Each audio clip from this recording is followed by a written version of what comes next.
for all of our black community, for the LGBTQ community, Labor Day weekend, Atlanta Black Pride.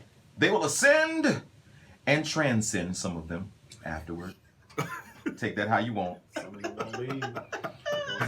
We'll be here. And in the studio, ladies and gentlemen, I have with me some of the esteemed guests and board members of In the Life Atlanta, those who are organizers of Atlanta Black Pride. So I'll go around the room and let everyone introduce themselves, starting here on my left with this esteemed gentleman.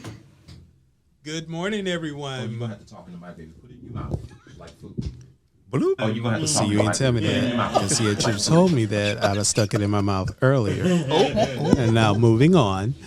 Good morning, everyone. My name is Terrence Stewart. I am president of Atlanta Black Pride.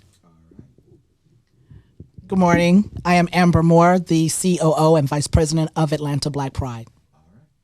And I'm Dewayne Queen. I am a board member of In the Life Atlanta and the Atlanta Black Pride.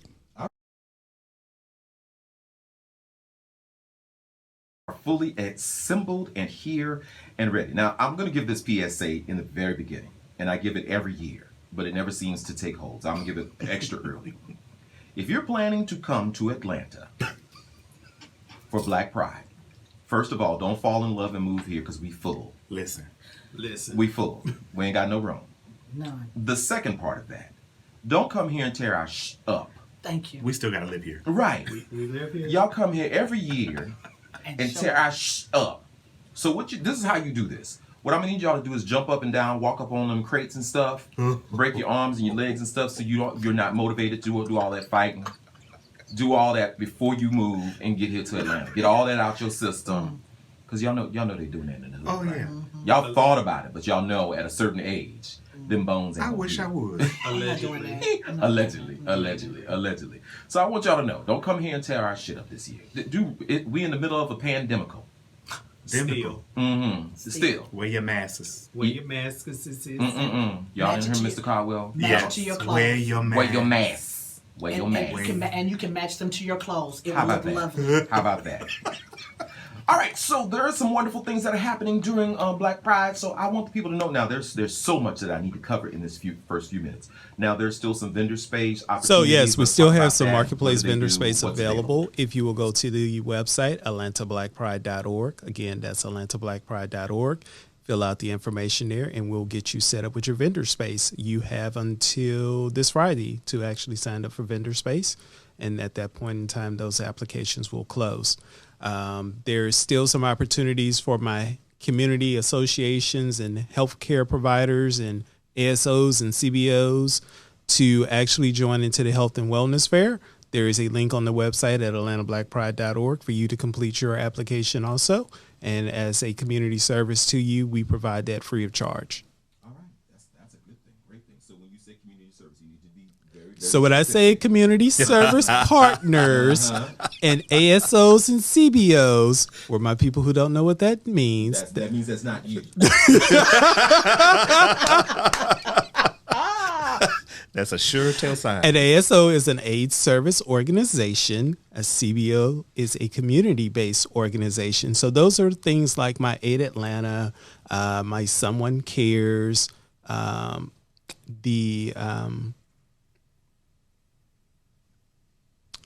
what's my other organization that I'm thinking of and I've just drawn a blank on right now. But as long as the community providers. Of any service, whether you were doing a cancer screening, a diabetes check, those organizations falls underneath the health and wellness. If you're selling a product, you fall underneath the marketplace. You cannot, and I'm going to say this again because I don't want 50 emails today yet again. you won't get them anyway, but go ahead. I know, and I love my people and I love them dearly. You cannot sell alcohol in the park. We hold the license for that. Unless you did a sub permit, which you didn't because I didn't sign off on it, you cannot sell alcohol in the park. So what's the consequences if they sell alcohol?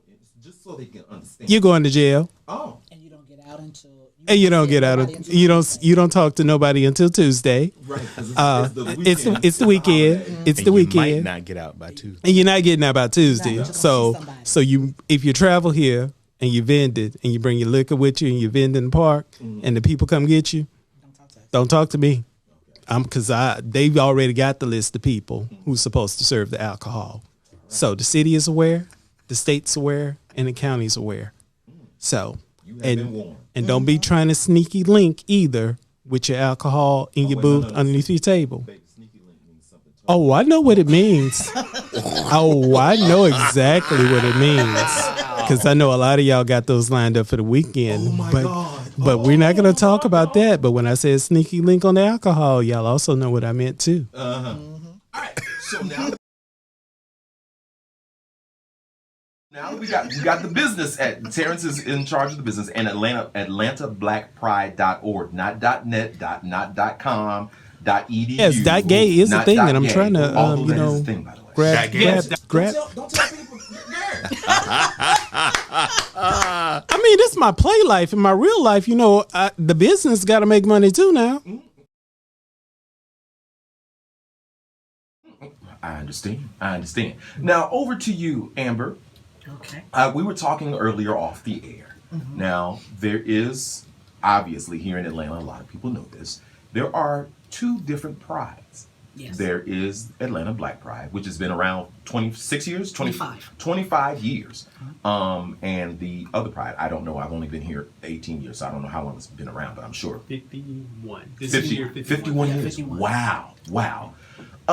So the question that is a common one, and I'm going to ask, and I want you to be honest as you possibly can, why do It's a two different necessity. prides still Okay. exist? Please understand that Atlanta Pride Committee, they do an excellent job of putting together a 2-day at Piedmont Park event for us to celebrate all of us. And that means all of the letters. It's not about your cultural differences. It's about being LGBTQ plus. That is our opportunity to, one, see each other.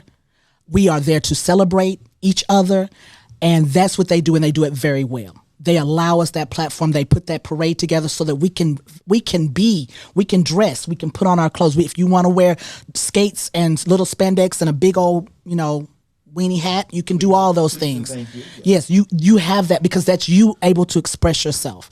That is what they do. What we do is we take us out of that, and we have created our own, because there are opportunities or times when we don't get the information, we don't know the resources. I told somebody the other day when they asked this question to me, I said, I remember being in the club and one of the drag queens did a gospel. And I said, why you do gospels in the club? And she said, baby, sometimes this is the only church that some people get. That's right. Okay. Yeah. So for Atlanta Black Pride, sometimes this is the only time you get to know what a PrEP pill is, how to use it, how to get it, how to get tested for HIV, to be even comfortable to get tested. We got to remember that in Georgia, there's some rural areas, where there's gay people that cannot walk in their truth. They come to Atlanta to be able to do that. So Atlanta Black Pride is there for our brown brothers and sisters, our black brothers and sisters of the LGBTQ community to be able to be educated, empowered, and then we celebrate them. Now, We Are You Radio, and kind of tagging onto that, We Are You Radio was kind of built on that same premise, because I know going to the Atlanta Pride, I don't know what to call it, so I'll just say Atlanta Pride. I won't say White Pride, because that doesn't sound right. So the Atlanta Pride, I know that there's a certain environment that doesn't necessarily represent those who are from a certain block, from the West End of Atlanta. It doesn't necessarily, represent that aspect. So I think it's important, like We Are You Radio is built upon, to give the language, give the culture, give the comfort to reflect what we know in our community in a different way. So all of the events that you have at all the different clubs, like the poetry jams, for example, I call it poetry jam, the Speak fire. ding, ding, ding, ding, Speak Fire. those are events that speak to our culture. We know what that is. You know, we respect and reflect our Maya Angelou's and our Langston Hugheses and all, you know, Giovanni's and all of those writers, prolific writers at those times. So that speaks to us. Tell me about some of the events. Well, one of the things I'll tell for you the real culture quick that during Pride. we want to also clear up about Atlanta Pride Committee and Atlanta Black Pride. Okay. We are not at beef.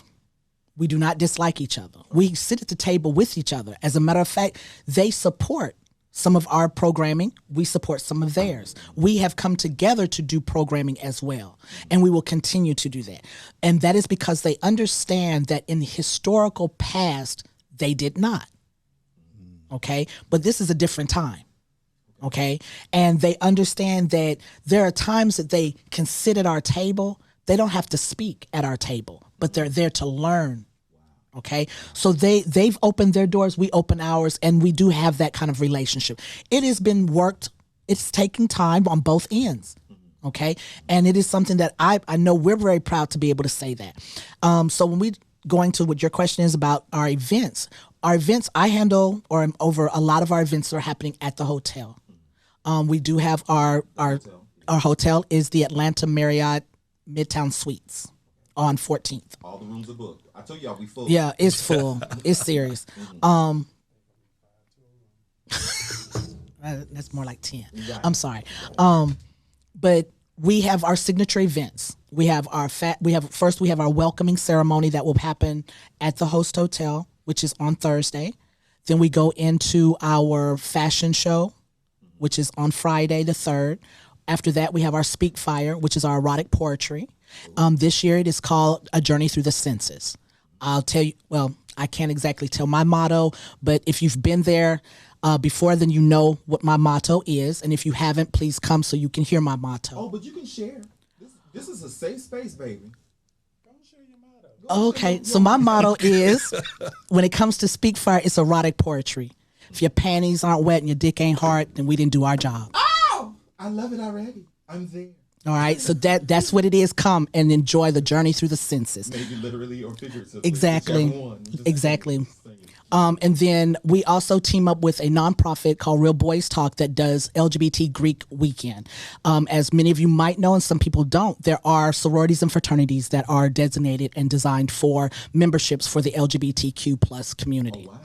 And so every year we partner with that organization to help them build their weekend, which is the LGBT Greek Weekend. They have Saturday, they will be doing their LGBT brunch. And then we have our new program, our new signature program that we have that Dewayne is going to talk about. It's called our Trans Life Awards. And then we also have the Greeks have their gala that night. Terrance has mentioned throughout the week and at different interviews that we've had that we downsized our workshops this year so that we have all our workshops are on Friday. We have about 7 workshops that are on Friday. And then we also have 2 that we are putting in the park.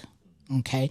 And they're through podcast kind of concepts, or actually 3 that are going to be in the park that are more podcast conversations. So we encourage people to look out for those as well. And then this year we've changed because it's our 25th year, we've changed the format of what we hope to be the future of Black Prides. We've taken it and now we do 2 days in the park. So we are at Central Park on Saturday and on Sunday. We are very much adhering to all of the CDC COVID and Delta variant guidelines. We encourage every indoor event that we have, please wear your mask. If you don't have one and you come without one, we will be providing you with one. Yeah, that was another question I wanted to ask was, the other Pride has canceled a lot of their events. So, we're looking at this event coming up even sooner, and it hasn't been canceled. So, what were some of the factors in making the choice? While we do to understand Atlanta Pride Committee's decision to cancel their event, at this point we are too far into the game. We're less than a week away from a major event. We have had the conversations with the city, the healthcare professionals, as well as my contacts over at the CDC. City of Atlanta has not given any indication that they plan on closing public parks anytime soon as the long Labor Day weekend approaches. When we started this process early in the year, it was a requirement from the city that we have a comprehensive COVID plan for every major event. So we took that into consideration when we planned all of our events. The hotel itself has their own COVID policies in place. So our policies complement their policies. So yeah, you will be required to wear a mask inside of the hotel to attend any event, whether you're vaccinated or unvaccinated. That is a hotel policy. So of course we're going to complement their policy. At the park, we have added hand washing stations, additional hand washing stations to what we usually have. Sanitizers and masks will be available. I also have Fulton County Board of Health on site 2 days providing COVID testing as well as COVID vaccination for anyone who wants or needs it. So if you've gotten that first shot and you haven't had the second shot yet, come on down, see us at the park. Now you're not giving out that Johnson & Johnson shot. We're not doing Johnson & Johnson over there. If I'm No shade to Johnson & Johnson. no shade to J. Y'all ain't been doing a lot of stuff right. No shade to J&J. J&J been around a long time, and I'm just waiting on some of these shoes to drop on some of these other providers, Gilead, to see exactly what's in your backyard, because Johnson & Johnson's been in the spot a long time, but we're gonna leave that alone. My understanding is either the Pfizer or the Moderna. I can get clarification on that, but I do believe it's one of those two, and more likely it's going to be the Pfizer. That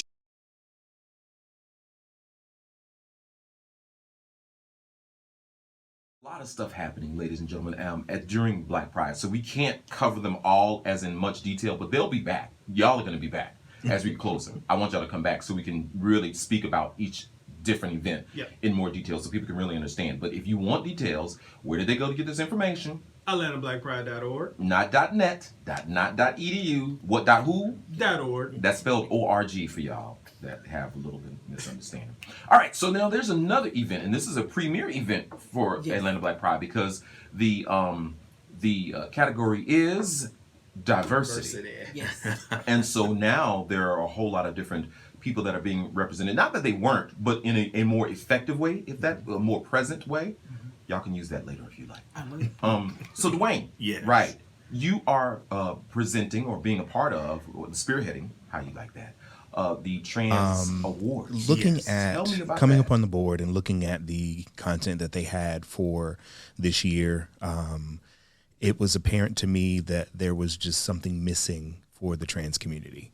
And so as a cisgendered gay male in the community, over the course of the pandemic, I interacted with a lot of different trans members of the community as well as intersex members of the community. And I realized one thing, I, as a cisgendered gay male, I had not come in contact with a trans man or woman or an intersex man or woman that I knew their journey or understood their journey as a cisgendered man. So I said, well, if I am someone that has not really connected with this part of the community, and I call them my brothers and my sisters in the community, then certainly other gay men and other Black gay men, for that matter, may have the same example or the same story. So I kind of went on a personal journey to just learn more about the trans community, learn more about the intersex community. And from that, I learned that the trans community, when they fight specifically for rights in court or, protests or what have you, it's the Black trans women and Black trans men that are fighting for the entire LGBTQ community, not just themselves. So when legislation gets passed, when things like that, primarily, I'm not going to say all the time, but primarily it is led by the trans community. And so with that being said, looking at the programming that was being offered for the week, I said, we don't have any trans programming. Why don't I come up with something to honor the trans community? And that's where the Trans Life Awards was birthed out of. It is something where we're going to honor all of the trans, not all, but each year we plan to honor the trans men and women in the Atlanta area who are the pioneers of certain areas and aspects. So this year is our inaugural year. It's our first year doing the Trans Life Awards. And this year is the pioneer year. So we're looking at pioneers of faith, pioneers of the community, pioneers of innovation, pioneers of various categories. So we have about 8 people that we selected. Our board has selected to honor, some of which that have just worked tirelessly in the community. And just a few, to name a few, I'm not gonna name everybody, but Raquel Henry is one. She's our pioneer of faith this year. And if you know her in the community, she is one that is bridging the gap between the LGBTQ community and their belief in their faith. She's a stickler of making sure that you know that you can have a relationship with God if that's something that you want, and that you're not ostracized like people would tell you. Other people we're honoring Dr. Elijah Nicholas, who is an awesome trans man in the community. He author in the community and making strides in his book Madoodle, as well as other various aspects of the community. So there's very few people that we're going to honor, and we're going to try to do this every year to make sure that the trans community is celebrated, because far too often we hear the stories about them being murdered and killed, and that's something also that we're going to highlight during the awards. We're going to do a memorial for those that we've lost in our community as well. 34 so far this year. Yeah. That is way Yeah. too many. More. We're on a trend for it to be more than last year. And last year was the highest ever. Ever. Yeah. So now, what date is this and where? This is Saturday at the Host Hotel. Saturday, what day, babe? That would be the 4th. Because you got to be specific. Yes. I'm trying to tell you. Saturday the 4th at 3 p.m. Right. They're going to email you. Just gonna email you. Call the Yeah. phone number. Right. I went over there Saturday. Wasn't nobody there. And nobody was there. Listen, and it's free. Okay. This year, I want people to feel welcome. Next year we will charge you. I'm gonna make it very clear. But this year it is free. Is it a limited number of attendants? Yes, there is a limited number. We're only accepting 50 patrons, and there are about 15 tickets left. Okay. So- Well, I'm gonna need you to save me 2. Absolutely. I'm gonna need you to save me 2. Okay. All right. Absolutely. Maybe more, but I'll find out if the other folks from the station will come. Now, again, AtlantaBlackPride.org is where you can find all of the information. I want y'all to understand that there's so much stuff happening, and these people have worked really, really, really hard. I happen to be a board member, and happen to be privy to some of the planning. And I'm telling you, this, first of all, Terrance, it's at the lawyers, and it's being looked at, and this Negro, the dots on the I's and the T and the crosses on the T's. This man right here does not play. Oh no, it's at lawyers and it's being looked at. And so I keep a red pen in my pocket. I bet you do. Yes. I bet you do. And so again, all of the commendations and the applause to you guys for doing this for 25 years. One last question, because a little bit later on, ladies and gentlemen, Women in the Life, who are the celebrity ambassadors for Atlanta Black Pride, are going to be here in the studio. Great show. Had the opportunity to talk to the producers. We'll talk about that. But 25 years ago, go back to that the origin 1996. of how this actually began. Couple friends came together because they didn't feel there was a space for them at the table at Atlanta Pride Committee, and they created and birthed this thing that we know as being Atlanta Black Pride. And over the years, the name has gone from Atlanta Black Pride to Atlanta Black Gay Pride, back to Atlanta Black Pride. The original founders of this event wanted it to be geared towards community. I came to my very first Atlanta Black Pride in 1989. We had the old Piedmont Park, so people who were historians here in Atlanta, you know what I mean by old Piedmont Park, when you could drive through the park on a Sunday, pop open your car doors and blast your music before the conservatory came along and said, no, we got to clean this up and make this one of the best spaces in the city. But it turned out to be more of a community picnic. So you showed up, your good Judy showed up, you had the time of your life, and then that was Sunday at the park to close out Pride. Earlier in the 2000s, and when they started structuring programming, and then you got things like your workshops, and you got your health and wellness fair, you got your film festival, and you got all of the programming that you see today. The Literary Cafe, which we failed to mention, is taking place on Saturday at the Host Hotel also. So if you're an author or a writer and you have some work you want to present, you have an opportunity on Saturday at the Host Hotel. Don't ask me the time because I can't remember right now. .org. Say that again. Atlanta Black Pride. .org. So as we move through the 2000s is when you see things get a little bit more structured with the organizations that plan Pride, and you get what you see today.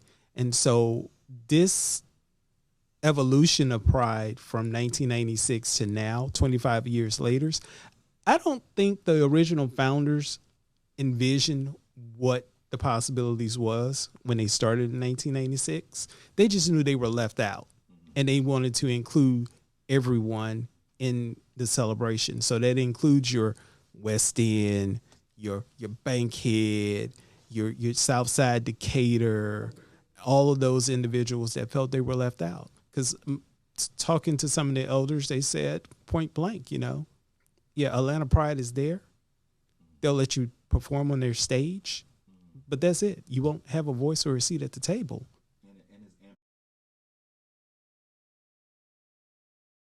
And as Amber said, the gap is being bridged. Yeah. So maybe we'll see some new origin of what we see now. AtlantaBlackPride.org, ladies and gentlemen. Thank you, Terrance. Thank you, Amber. Thank you, Dewayne. They're going to be back because we're going to talk about this stuff. Y'all going to know everything that's going on. A little bit later on, ladies and gentlemen, I will have Women in the Life. They are going to come in here and tell you about a brand new program, and they are the celebrity ambassadors of Pride. It's the We Are Your Morning Crew. Good morning.